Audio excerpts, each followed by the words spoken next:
Hey guys, Andy with the Rad Company, and if you're watching this video, you're probably wondering, the heck is a forced rotation machine? So we're answering that question and more in today's FAQ video. All right, so we've begun to learn a little bit more about polishers and different styles of polishers.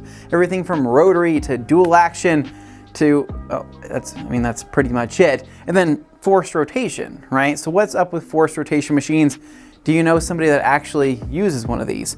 Well, forced rotation machines are nothing new. They've been around for quite some time. However, in recent years, the Rupes Mille has come out, but before that, the 3401 was probably known as the king in terms of forced rotation machines.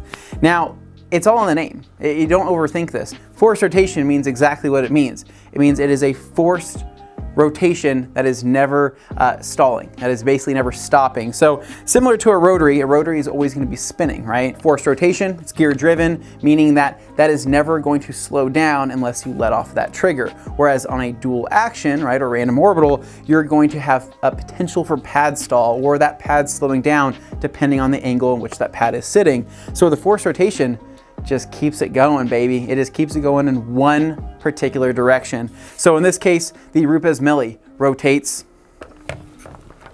this way, right? So it's going to keep rotating this way, whereas the Flex 3401 is the opposite. Now there's a whole battle on which is the right direction that these things should spin, and it really comes down to personal preference. This thing has a ton of power. Now in terms of actual correction ability, it has correction because not only is it rotating, it's also oscillating as well. So basically you are getting the full correction that you would want. It's just at the rate in which the backing plate or the machine does not stop unless you let off the trigger or slow it down. So who are these machines good for? Well, I think that the forced rotation machine is something that you kind of have to learn on or get used to or have some type of background in something that is very similar. So if you come from a body shop background and you know how to use a rotary, but not necessarily how to finish out with that rotary very well, then a forced rotation or gear driven machine might be the best for you. And because it is very similar in the fact that that backing plate is not stopping unless you let off that trigger, it is gear driven. So that might be a good option. I also think that these can be very well used in beginners' hands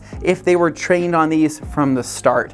You know, if it's something to where they've already learned how to use a DA and tried to go to a gear driven forced rotation, it might feel a little bit of odd, right? It might actually begin to drag them across the hood rather than kind of be a smooth process. So I think from a rotary user to a forced rotation, it makes a lot of sense. And I think that the forced rotation is a little bit easier to finish out on than a rotary. And some people might argue, Anthony, a rotary is the best finish you can.